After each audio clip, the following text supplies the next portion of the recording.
The Hamlet community grew up to the sound of trains The railroad built this community. and the sound of water. Our water is very clean and very good. Once the hub of the Seaboard Airline Railroad, now CSX, their prosperity isn't what it used to be. Hamlet city manager now fears a future where their health won't be what it used to be either. We believe that this unprecedented operation poses a threat to the health and safety of our community. He's talking about this. On the other side of that pickup is the actual chipper. A sprawling site on the edge of town, land owned by CSX and now leased to a new company, International Tie Disposal. These are the kilns to the right. A place where ITD plans to use a process called pyrolysis to heat old creosote-laden railroad ties from all over the country, creating a new product called biochar, basically carbon. A process many in the community say they don't want anywhere near them. There's a lot of good people here. What kind of dressing you want? People like Lisa and Chad Gardner. I'm gonna give you the rest of this feta cheese too. Okay. Their home and chicken farm borders the ITD plant. Why would they risk our health? Not just their health, though. And these kids, man, I'm telling you. Chad can't talk about their kids, There they are. Star and Tyler, Got the dog in there too. without a light in his eyes. They're awesome. Breathing creosote might not make us sick, but what about children, grandchildren on down the line? You know, it may not show up for years. We know creosote is a probable carcinogen. Jeff Robbins, executive director at Clean Air in Charlotte, agrees with them. I have real concerns because we know how bad creosote is. The concerns aren't just about the heating process itself. We'll get to that in a moment. But it's the storage of the railroad ties, seen here piled on the ground. The buildup of creosote we know is bad for groundwater. And the creosote-laden dust from chipping the ties. The soot and dust that's created in that process, if it becomes airborne, is a particulate matter which we measure, gets into the lungs and can cause real issues because it gets past all of the nasal passages and cilia in our lungs. There's no other company doing exactly this process with old railroad ties. But Biochar Now in Colorado tells me they're opening plants around the country that will. This is the way of the future. While ITD didn't respond to emails with questions for this story, James Gaspard, CEO of Biochar Now, is the guy whose company pioneered the pyrolysis process and a close commercial partner of ITD.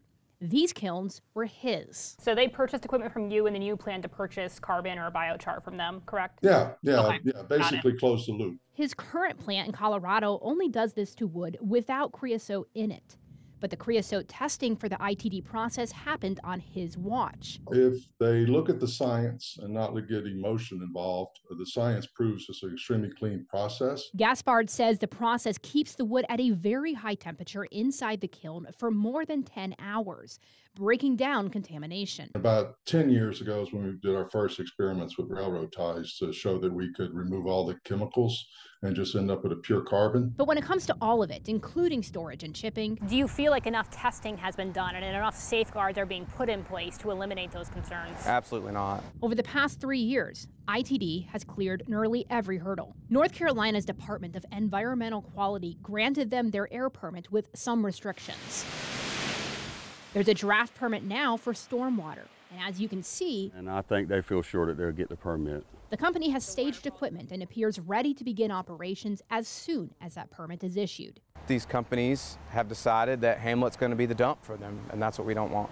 When the city manager says we, he isn't talking about the county. We believe that when the county rezoned the property, they didn't do it properly. Our county chose the tax dollars over the community's health, in my opinion. The rezoning is now the subject of a lawsuit in front of the state Supreme Court.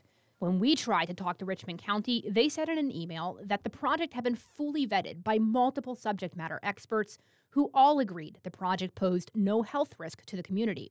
When I asked them for a list of the experts who vetted it, the economic developer didn't respond. So it's pretty much a win-win if people take emotion out of it and look at the science. Biochar Now CEO believes the fears have no basis in reality. It's easier to get a permit to use railroad ties in California than it has been in North Carolina. He owes it to community and to the folks that are concerned to sit down and review that information so that everybody is in full agreement that it is not harmful. Because at the end of the day, People's air and water controls so much about their health. Within thousands, a couple thousand feet from our water source that serves over 10,000 people, it's a significant concern for us. And the community who lives around the corner They come all the way to the edge. fears a future that's unknown. Maybe 30, 40, 50 years down the road, we'll all be gone, but is this going to be another Camp Lejeune or Flint, Michigan? You know, they're going to be talking about Hamlet, North Carolina in the news years to come.